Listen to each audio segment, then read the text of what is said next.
Day to be sober. I'm the moderator for the 12 Traditions panel, and I'd like Vince T. to open the meeting with the invocation.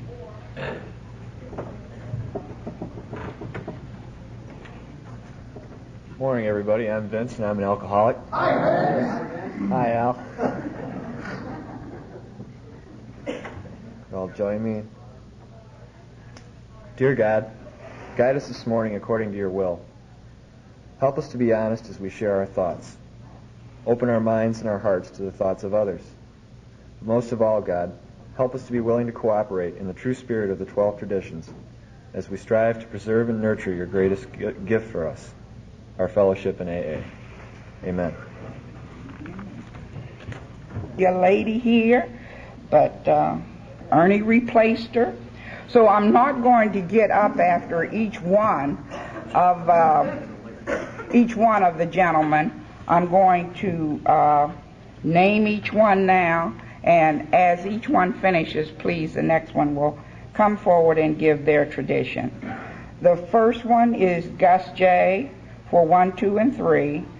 4, 5, and 6 is done by Ernie M. in Kalamazoo.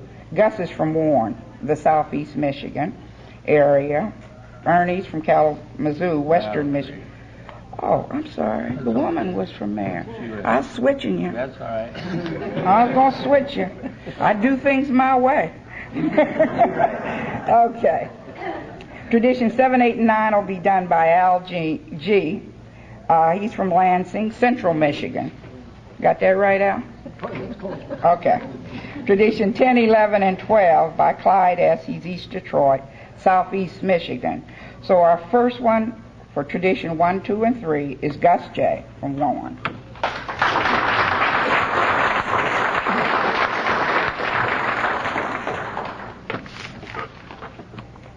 Good morning, everybody. My name is Gus J. I'm an alcoholic. I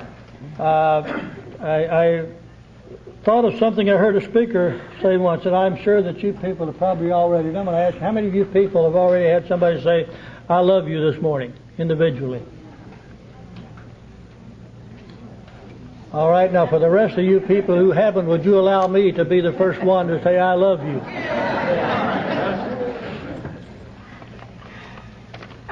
You know, I just love this slogan, strength through unity, because I've always thought and heard that any organization is as strong as it is unified. Unity is the strength of any organization, and I think that's why Alcoholics Anonymous is so effective in carrying its message, because of the unity that we have developed over the years and maintain as we go along on our daily quest for sobriety and our daily obligation of helping others to recover from the malady of alcoholism.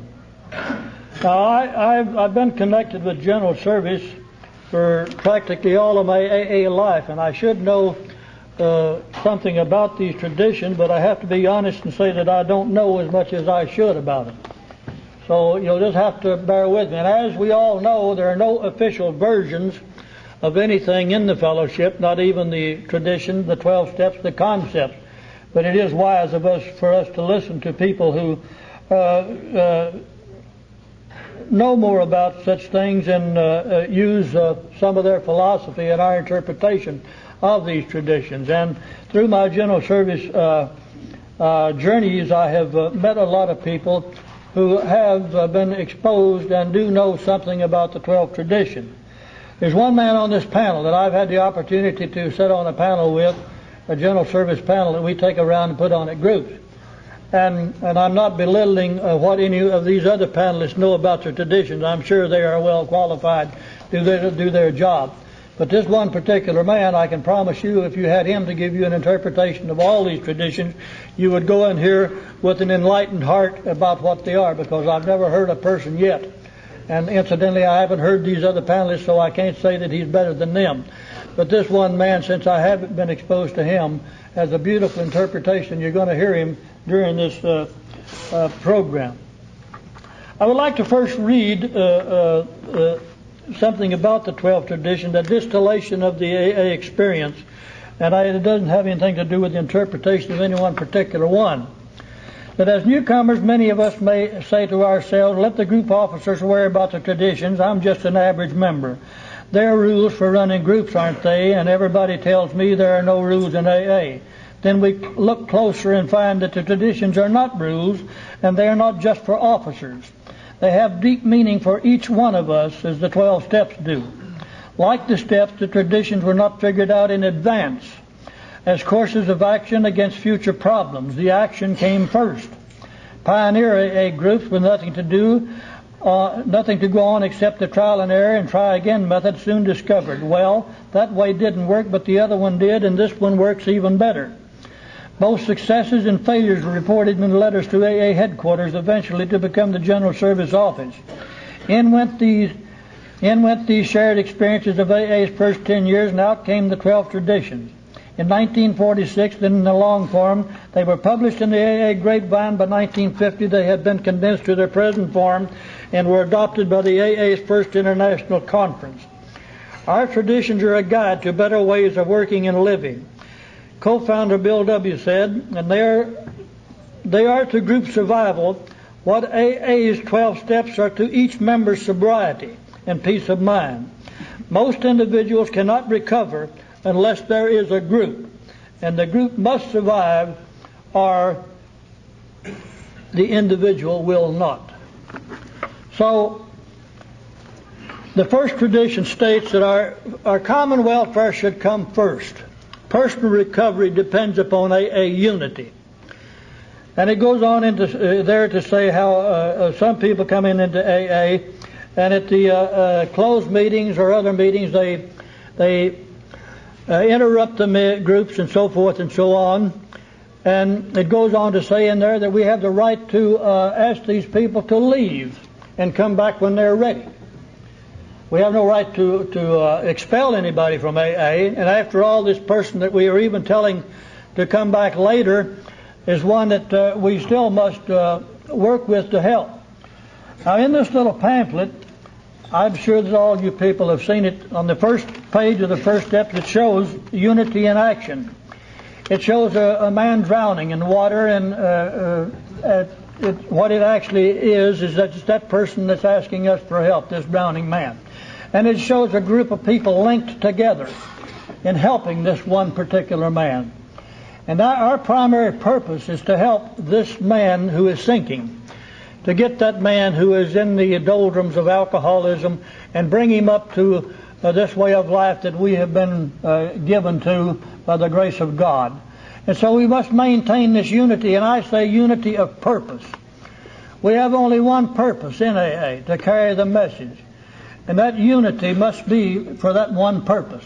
We must eliminate all other barriers that will keep us from helping that sick alcoholic who is still out there and are going to ask for help, or the one who is asking for help now. We must maintain a willingness, be united in that effort. And by that, for some examples of unity, are we sit around our closed tables and we talk. We try to concentrate our efforts to the newcomer. We try to. I think that those of us who have been sober for some time should make an effort to let him know we're concerned about him. I mean, we're concerned about the other people too, but after all, they've been sober as long as I have. They know how to stay sober. And that new man is the most important there. I should let him know that my thoughts are of him, or that new lady, or whatever it might be. And we all, I think, should be unified in that respect, to be willing to help the alcoholic who still suffers. That's one particular purpose. We have learned that, as you're going to hear later on from this man I've talked about, I'm going to steal it from him just for that. We've learned that we can do together what we couldn't do alone. I doubt that there's an organization or fellowship on the face of the earth as united as Alcoholics Anonymous is for what it does. I don't believe that you could possibly find anything as unified as we are in AA. And not too many years ago, I happened to be the Grapevine representative for southeastern Michigan. There was an article came out in the Grapevine about how well we're united, and it says we're not hurting for unity. We can always improve on it. And we must never lose sight of the fact that unity is the basic for which our basic element by which our fellowship will survive. Now, I or you or any one individual can take the 12 steps and stay sober, but our group survival and our entire AA survival depends upon these traditions, obedience to these traditions, our adherence to these traditions. And we, as has been said many, many times, and as Dr. Bernard I. Smith, I guess, put it better than anybody at one of the conferences, we need AA for that man who stumbles in the darkness 1 block from this building and stuff like that. We need to maintain it for our generations of our offsprings to come, our grandchildren, our children, and what have you. We need AA for that.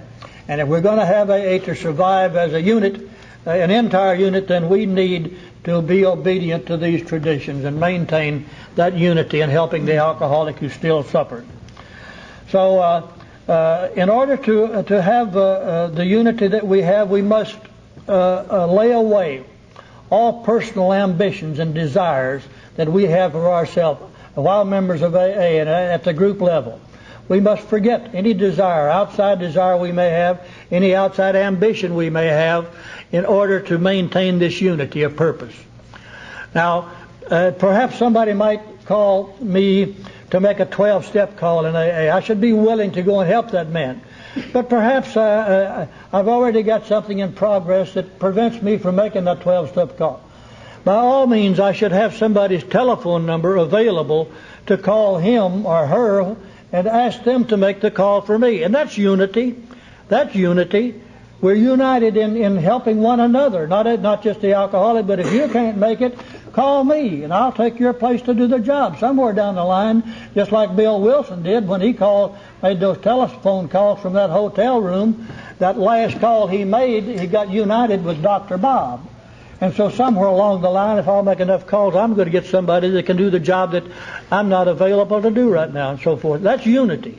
And so we must, in order for the survival, as it says in this tradition, the survival and the recovery of that poor alcoholic who still suffers, we must remain united. And I would suggest to all of you and to myself to keep ever in mind the importance of these traditions for the survival of the God-given fellowship to which we belong. Tradition 2 states that for our group purpose there is but one ultimate authority, a loving God as he may express himself in our group conscience. I'd like to read you the first paragraph. AA is both a democracy and, in Bill's words, a benign anarchy. A group elects its own officers who have no power to order anybody to do anything. In most groups, most of the slate rotates out of the office at the end of 6 months and new officers are elected. But these are not officers in the sense of governmental force. They have no power over anybody. They have no power to order anybody to do anything. They do have power to make decisions, and we should trust them. After all, the tradition goes on and says our leaders are but trusted servants; they do not govern. But we do, as you'll in the concepts, there's a right of decision where these trusted servants do have the right to decide. After all, we elect them just like a democracy elects its senators and its representatives to make decisions for us. I must say, and I'm sure you'll agree with me, a lot of their decisions are decisions that we don't like worth a damn, but we must abide with them, and we do give them the right to do that. So in AA we do the same thing. We endow these people with the right to make decisions for us, but they have no authority over us. They can't come and tell us what we have to do. They can't tell us when we can come and when we can go. That lies in our own hands. But the ultimate authority is like a democracy in a sense. The group gets together if it wants to have something done at the group level, to form a guiding committee, a guidance committee or something like this, then the group gets together and talks about it, and then each one comes up with his own individual idea about it, and they take a vote on it, and a majority usually rules. That's what I would call the group conscience. The entire group conscience does it, the majority rule. I heard from a good friend of mine who passed away a couple of years ago, one of the best men I ever met in my life, Andy Anderson, tell about how we should be cautious about that too. Because a lot of times in electing or voting on things at the group level, there may be some friction between some of the individuals. And friction, you know, itself will cause people to vote opposite of what they would want to vote simply to spite the other person. So should we be very cautious at the time that we take votes on anything and we come to a group decision, that the group is pretty well in a sense of harmony, that the proper vote will come up. And even after voting on something, we should always ask the minority, the people who vote no, their reasons for not voting. And that is one of the finest principles in any organization, for that matter. And that was pointed out to me by a delegate from Iowa. He said one of the principles that we practice somewhat in this program is a principle that ought to be practiced more so in all governments and things like that, and that's that right to be heard by the minority. Simply because that his explanation may persuade some of us to change our minds, and he may be the one that was right and the rest of us the ones that were wrong. Which brings out something I read not too long ago. Sometimes a majority simply means that the most of the fools are on the same side. And I think that happens an awful lot. So we should be cautious about whenever we're taking a vote on anything. But that ultimate authority is a loving God. None of us have the right to dictate to anybody else or what have you. And there should really be not much of an explanation because it's self-explanatory. The third tradition, the only requirement for AA membership is a desire to stop drinking. They did run into some trouble early in the program, but I mentioned in the beginning of this thing that it was trial and error that brought about these traditions. There were some people in AA that were coming into AA that had problems, different types of problems other than alcoholism, and there was this stigma to theirs that was seemingly more of a stigma than the disease that we had, which later they learned was not. And so some of these people were not wanted in AA and so forth and so on. And one person in particular didn't like all this God business and all that stuff, you know. And he left the group and so forth and so on. And there was a controversy within a group one time over should we allow this person in or should we bar him or whatever, you know. And one of the members just came up with the answer that answered the entire thing and probably was influential in bringing about this second tradition. What would the master do, or what would this power grid and ourselves do? And that answered the whole question. This God would not bar him from an AA meeting, that he could come in. And you have it today. I mean, all kinds of people come into AA, but the only requirement is a desire to stop drinking. I mean, if you've got a drinking problem, I don't care what else, you can have every problem in the world along with it, you can still be a member of AA. But I'm going to point out something that I believe in, and I'm obligated to express my beliefs, that of course we have people coming here who are on other drugs and so forth and so on, and they use the phrase, I'm a cross-addicted alcoholic. And there's nothing wrong with that. But Alcoholics Anonymous, as far as I'm concerned, simply deals with the problem of alcohol. It does not deal with the problem of cocaine or heroin or marijuana or anything like that. And some of the people who have these diseases come in and they talk more about their other disease than they do alcohol. And I personally don't believe that's right. Alcoholics Anonymous was designed for alcoholics only. It's all right to let people know that you're cross-addicted. There's nothing wrong with that. And I hope I'm not stepping on anybody's toes. I'm not trying to bar anybody from AA because of this. I'm simply stating the way I feel about it. That if you're going to talk about your problems in AA, it should be problems in connection with alcohol. That's my personal belief. So, you remember when you say something. Nobody can meet you at the door and say, we don't need you. Or they can ask you to leave and come back when you're ready. But they can't bar you from AA, and they can't even make you leave then. They can't force you to leave unless they call the police. but taken politely. And I think we learn, rather than forcefully trying to have anybody, we ask them in a humble way, come back when you're ready. We don't think you're ready for the program yet, and so forth and so on. But you remember when you say so yourself, and the Tradition 3 clearly states that. The only requirement for AA membership is a desire to stop drinking. Now, in working in unity, I'm reminded of a fellow that I knew down in Kentucky who worked at Camp Breckenridge. He hired in as a truck driver's helper.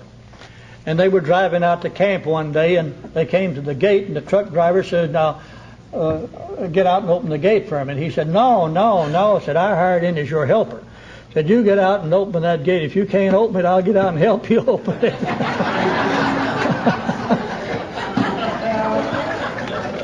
So as long as we're willing to help one another, and that basic thing in AA, we will have no trouble in maintaining unity. And for that, I'm grateful that I was asked to be on this panel. I'm grateful, too. I didn't realize it until I heard it this morning that there is a large crowd out there. Speaking of the large crowd, reminded me of the two men who walked upon the mountain and looked out at the ocean. And one of them said, my God, look at all that water. It's the first time he'd ever seen it. And the other one said, yeah, and that's just the top of it. Thank you very much.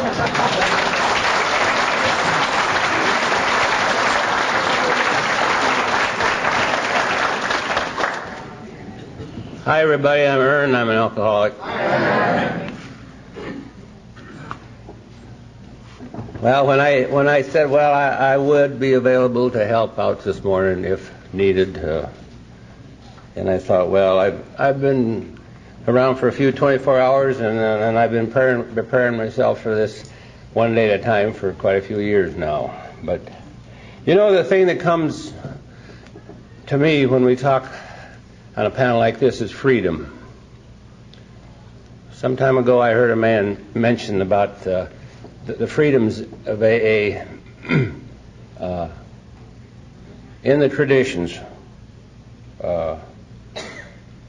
The traditions are designed, I'd like to, well, if I can get together here, I'd like to put in the plug here for a book first, AA Comes of Age. I had that book, and I won that book in 1967 in Florida. We went on a trip to Florida, and after the meeting they had a raffle, and then I won the book, AA Comes of Age. Well, I never looked at it until about some 10 years ago, and then I began to study it. And in that book, you can find out the history of AA. You can find out how the traditions developed, how the steps were developed, when the steps were written, and in the beginning of the steps, you know, people wanted to have all God in the steps, and some people didn't want to have any God in the steps. And after a lot of arguing, they finally got the steps written. And the only reason they got the steps written so they could put them in the big book, so they could sell a big book to make money to operate on. That was in the beginning. They had to have something to make money on, so they decided to write a big book, or a book of Alcoholics Anonymous. But you know, we have something so precious, and that's sobriety. And the traditions were developed by experience so that nothing could happen to our fellowship. No matter what you believe when you come into this AA program, there can be no conflict within the 12 steps or within the 12 traditions, because there's such freedoms in there. Because early in the, or quite a few years ago, some people in Asia, this monk, had problems with alcoholism over there, and somebody from our General Service Office, or was it General Service Board then, or whatever it was, then sent the 12 steps over to this monk in Asia. Well, now they don't believe in God as we believe in God. This was something else I was learning early in the program. You know, over there in Asia they have a Buddha priests and all this other stuff, and I thought to myself, you know, they don't believe in God. But this monk read the 12 steps over, and he said there was no conflict there, because in the 12 steps it says God as we understood him. And you know, and within the traditions, you're going to find the same thing. The fourth tradition says that each group is autonomous. Each group can do exactly as it pleases, except if it would affect other groups or AA as a whole. In other words, as long as it's an AA group, they can do it just as they please. Some years ago, they had a breakfast morning club in Kalamazoo. I'm from Battle Creek, by the way, which is 20 miles east of Kalamazoo. But anyway, they were a couple of men that had a breakfast. And where did they go? They were going to have in a saloon breakfast meeting where they serve food. They were going to have a breakfast meeting every Sunday morning. Well, you know, our general service officer says you can't have meetings in saloons. You can't have meetings in churches. If you do have a meeting in churches, it's got to be a Catholic or it's got to be a Protestant. Nothing like that. We can do just as we please as a group, as an AA group. And that gives us so much more freedom again. And the reason for this, our fifth tradition says that each group has but one primary purpose: to carry the message to the alcoholic who still suffers. This group here today has only one primary purpose. But we do have a lot of fun besides. But the primary purpose of these meetings in this group is to carry the message to the alcoholic who still suffers. And that means to some of us men and women that have been around for a couple of 24 hours too, because we still suffer. And you people have to return and carry the message to me as I've been carrying it to you, and vice versa. This is the way this thing works. And that's the only reason that we have a group, to carry the message to the alcoholic who still suffers. And by these other 11 traditions, and if we live by them, then we won't have any conflict, and we won't have any problems in carrying the message. Because in the next tradition, Tradition 6, says that each group ought never endorse, finance, or lend the AA name to any related facility or outside enterprise, lest problems of money, property, and prestige divert us from our primary purpose. In other words, if we begin to endorse and finance other things, we're going to have conflict amongst ourselves, and then we're going to forget why we're here. You know, to me, this is one of the most precious things that I ever heard when I came in the program, is it states in the preamble, it states, you know, that we neither endorse nor impose any causes. And I thought, boy, that's so great. We're not going to have to argue no more. We're not going to fight amongst ourselves. Because you're a Republican, I'm a Democrat, or you're a Protestant, I'm a Catholic. And I believe in abortion and you don't. And all these things, you know, and in these days now, you could go on and on and on and argue, and we'd forget about why we were here. And that's the freedoms that we get. If we can live by these traditions, we won't fight amongst ourselves. And we'll have the unity that we need, and we can all stay sober. Thank you.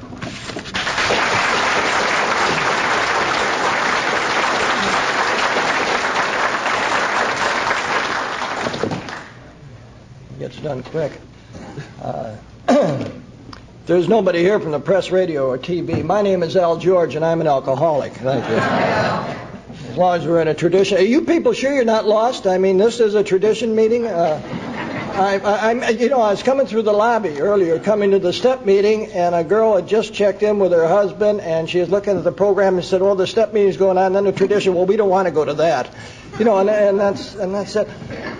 But I'll tell you a story. Nell Wing last night was sitting with a fellow by the name of Frank Malloy, who I dearly love, who's in this program for 41 years, and it hasn't changed anything about this tradition. He was telling me the story one time. He was in New York on a buying trip. He used to be a buyer down in Detroit. And he said he heard a knock on his door, and this big gangly guy by the name of Bill Wilson came in, laid down in his bed, and said, "Frank, sit down. I want to talk to you about the 12 traditions I'm thinking about." And I said, "My God, Frank, what'd you do?" He said, "What the hell could I do?" He had me cornered.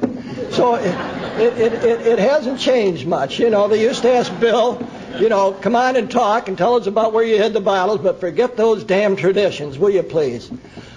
I'm here to talk on the 7th, 8th, and 9th tradition, and it's very simple. The 7th tradition involves money, the 8th tradition involves professionalism, and the 9th tradition involves organization.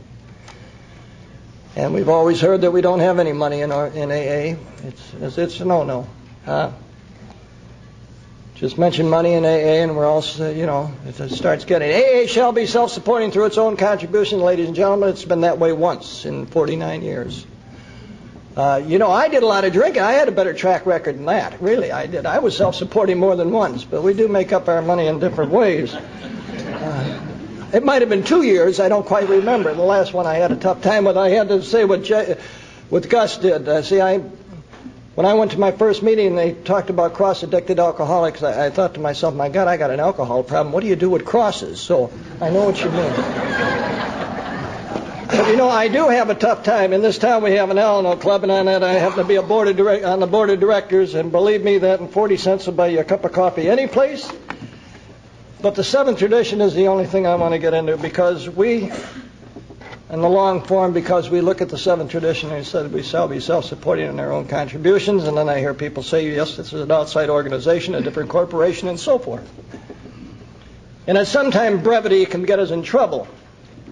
The seventh tradition states in the long form AA groups themselves ought to be fully self-supporting by voluntary contributions of their own members.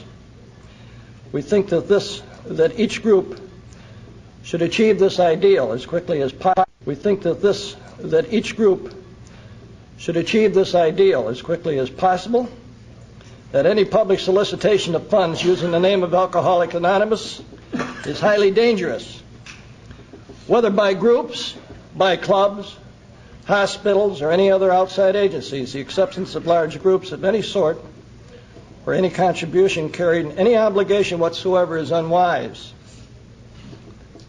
Then, too, we view with much concern those AA treasuries that continue beyond prudent reserves to accumulate funds for no stated AA purpose. Experience has often warned us that nothing can so surely destroy our spiritual heritage as futile disputes over property, money, and prestige.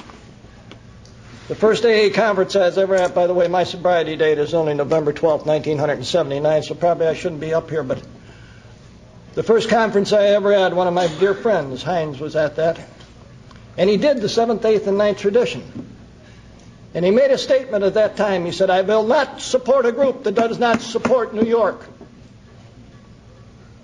And I carry that a little further. I will not support a group that doesn't support service in general. Be that inner office, be that inner area, be that New York. There are a lot of groups I can go to. And that is one of the things. My home group is a little group out in Bath. We have about 6 or 7 regular members, but we do, to the best of our ability, support New York, we support inner area, and we do support our general office. And the tradition, then the 8th tradition, non-professionalism. Do anything you want, counsel anybody you want for pay or do anything, but don't get paid for 12-stepping. That's all it is to it. I'd love to get paid for 12-step work. I really would. But do I get double time after 4 o'clock? Triple time on Sunday? Now, wouldn't that be some? Here's some guys dying like I was. I called up an AA answering service once, and those suckers called me back. And that's the last thing I wanted to hear, really. I didn't want to hear from them. They called me back. And that's a long story after that, but they called me back. But, hey, that's all it says. Create anything you want. Be anything you want to be in life. Be it a counselor, a therapist, or whatever. But just don't get paid for AA work. Let it be free, as it was freely given to us. And the 9th tradition about being organized. You know, they say in this thing, I love it when they said, you know, you'll have a secretary for 6 months. I'd like to find one. I'd like to find a GSR for a year, you know. Anything along these lines that help. But I think when Bill sort of wrote these things, don't you think he sort of meant that let's keep it simple at our level and let New York worry about all these complicated things? Let them create all these service boards and everything that has to be taken, and stick to our primary purpose. I work for AA, in a way. I work for every one of you people here. We have an AA office here in town, and I am the only paid staff member to it. I shouldn't say paid. They don't pay well in this organization. But anyhow, I work for you people. And so I'm obligated to each and every one of you. And it's great. It's great. But let's keep it simple. And that's what I think he's talking about. I'm sorry, I hope I didn't bore any. Oh, come on in, this is a tradition meeting. Oh, don't walk back out. That's all right. I'm glad to be here today. Thank you very much.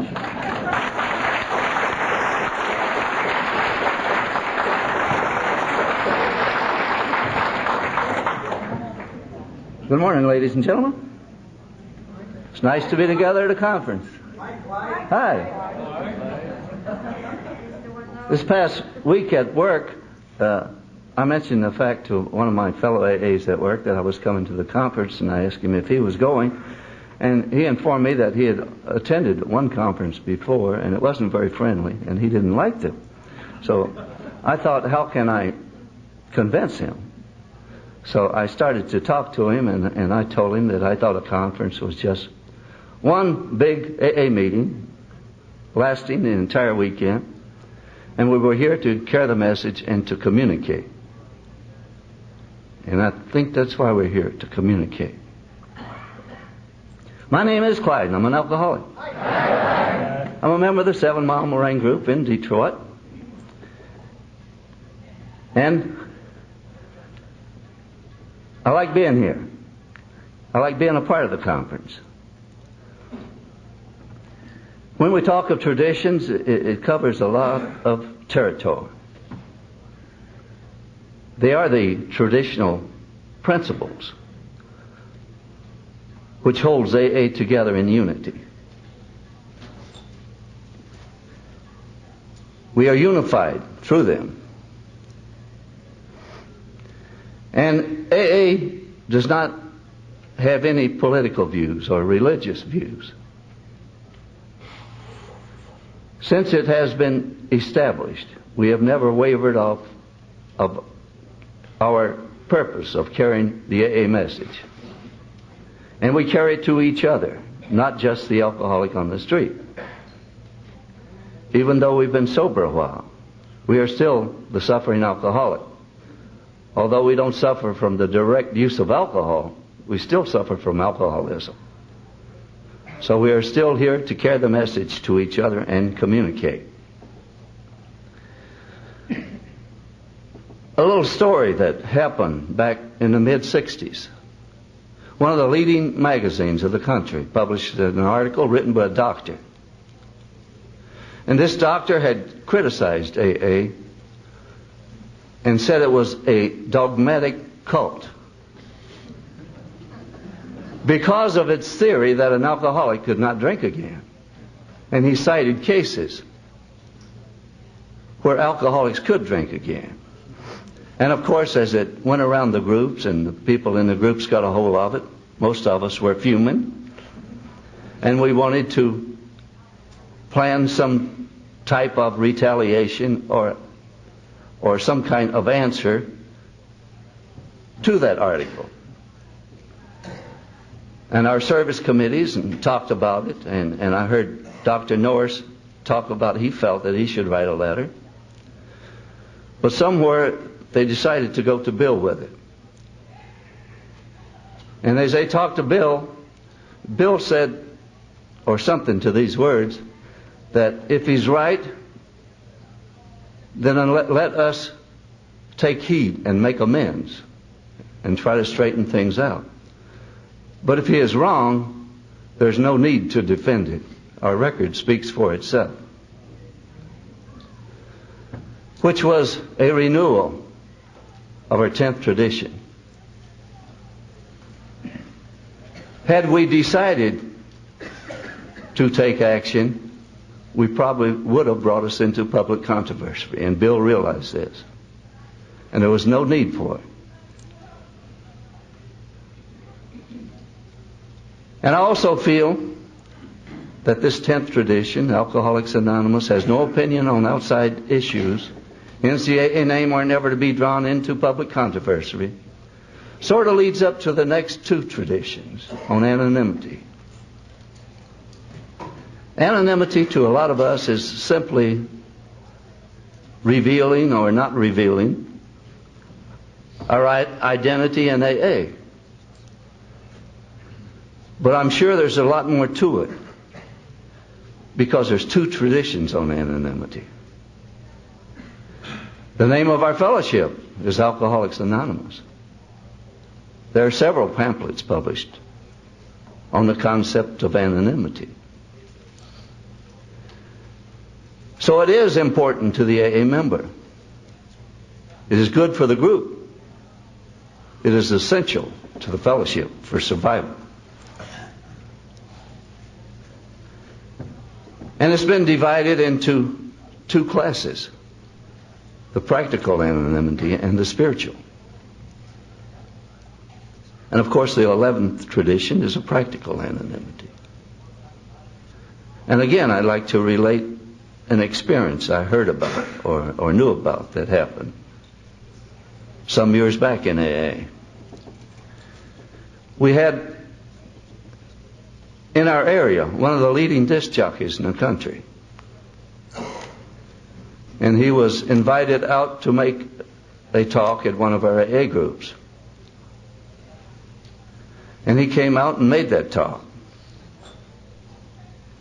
And the next day, there was an article in the paper which fully identified him as an AA member and told about his talk, or making a talk in this AA group. And somewhere along the line, someone had informed the newspaper about his coming out, his engagement to make this talk, and he was very upset about it. Of course, he stayed sober, and I don't know if he ever made another AA talk again. I'm not sure whether he did or not. But I know I tried to call him a couple of times myself to talk in our group. And both times he declined, saying that he wasn't talking at this particular time. So we, or someone, denied him his right of anonymity. And it was important to him. I remember we had a lady that came into our group. And she gave us a fake name for a while, because she wanted to be anonymous. And of course, later she told us what her real name was, and she became a very valuable member of our group. And she still is. But at that time, her anonymity was important to her. And certainly we should protect the anonymity of those who want to be anonymous. Our traditions guarantee it. Let's suppose we have a celebrity to come into the group. Very often, we all want autographs and we want to talk to them. And we make a celebrity out of them within AA. And we're depriving them of their anonymity. So it isn't always the person that breaks their own anonymity. Sometimes we do it for them.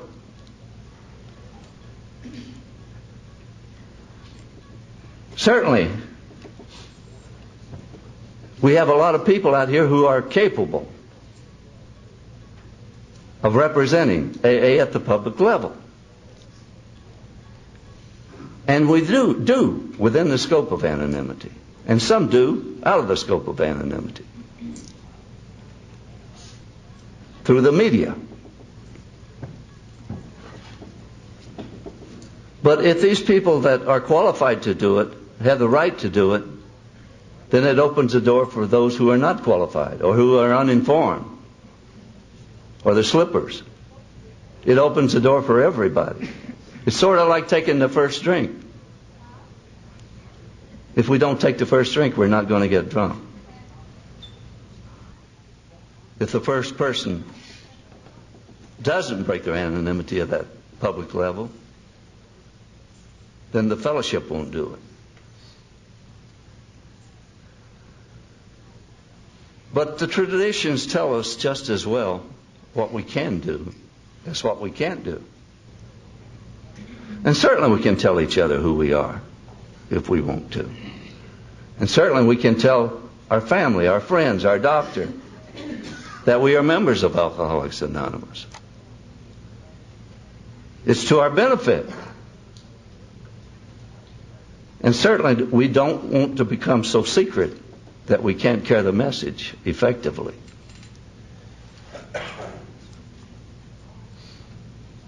So we can tell people that we are AAs to whatever scope we feel like it, as long as at the private level. Our public relations policy is based on attraction rather than promotion.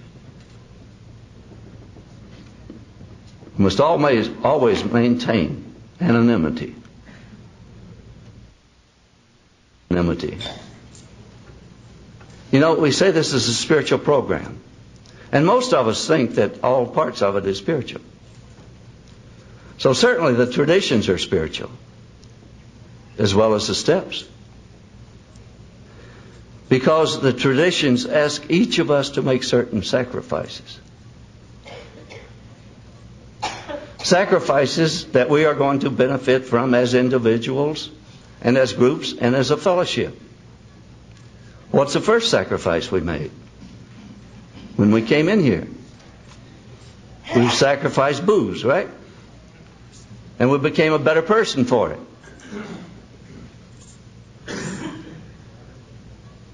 So it works the same way through the sacrifices that we make to maintain our traditions. We receive the benefits directly.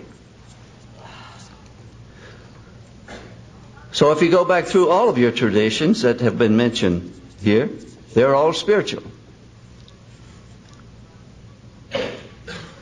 And humility through anonymity is the best protection that we can have. So the act or the spirit of anonymity is practiced well within AA. The traditions are well practiced. They are so interwoven into the principles of AA that we practice them whether we realize it or not.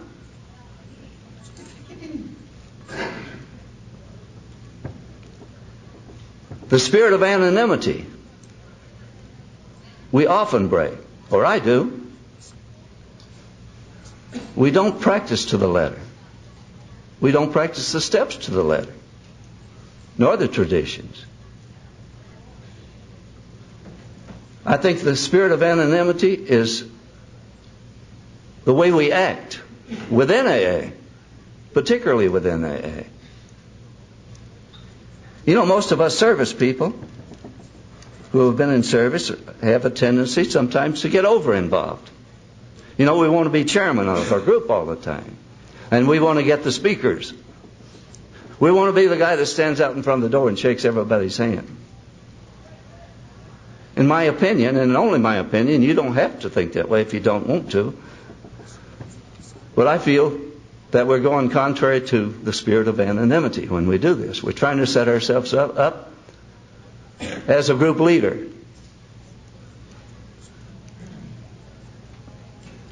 Standing ovations. I'm glad to see that we didn't give the speaker a standing ovation last night. Because anonymity is an equalizer in AA. And if we're going to stand for our speakers at conferences, why don't we do it for our speakers at the meetings? They're equal too. Why set out examples? Now maybe you like it. That's your opinion. But I'm here to express my opinion. I think it's in violation of the spirit of anonymity when we do it.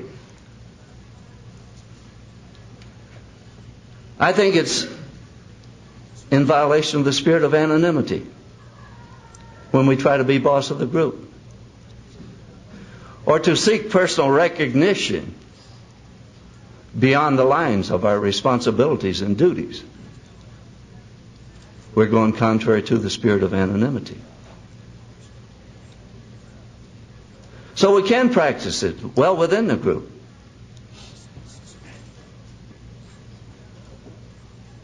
As well as out of the group, for that matter. Anonymity is the spiritual foundation of all our traditions, ever reminding us to place principles before personalities. And certainly, if we put the emphasis on personalities, we're going to dilute the principles. This fellowship has stood up and grown for the last 50 years, almost 50. And it's been adequate to keep us sober. And it has the ability to adopt two changes. Certainly our steps stay the same, our traditions stay the same. Our concepts are the same. But AA does have the ability to change within reason whenever it needs to, and it does. And I believe, as well as you, that AA will survive for some time to come, as long as God needs us and wants us. And if somewhere out there in the future God has a plan that we are no longer adequate, I think that we will automatically blend into something better, such as the Oxford movement blended into AA. And I'm sure also that somewhere out there will be another Bill and Bob to lead us. Or who knows, these day and time it could be a Billy and a Bobby.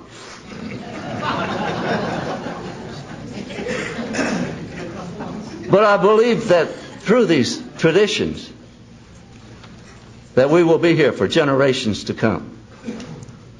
And I don't think we have to worry as long as we get together and communicate and understand each other. Thank you.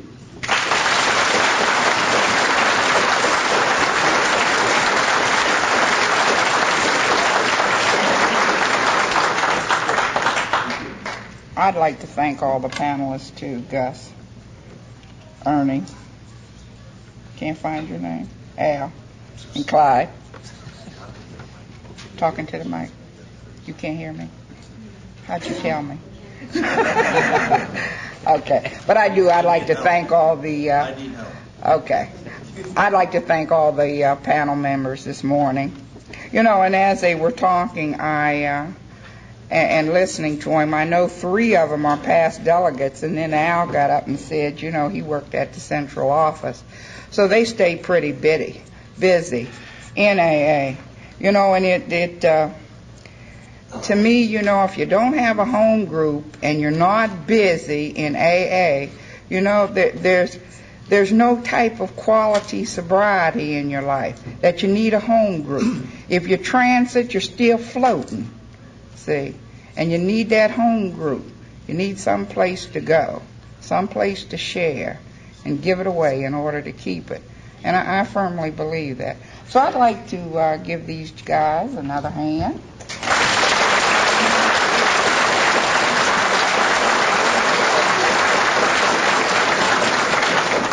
And Vince for the beautiful prayer, and I imagine Adam for asking all of us to be here this morning. And do enjoy your 32nd Michigan State Conference. Thank you. Can we close in the Lord's Prayer?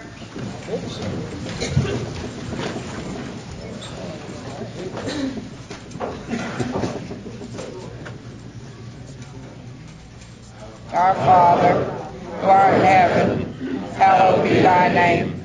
Thy kingdom come. Thy will be done, on earth as it is in heaven. Give us this day our daily bread, and forgive us our trespasses, as we forgive those who trespass against us. And lead us not into temptation, but deliver us from evil. For thine is the kingdom, the power, and the glory forever. Amen.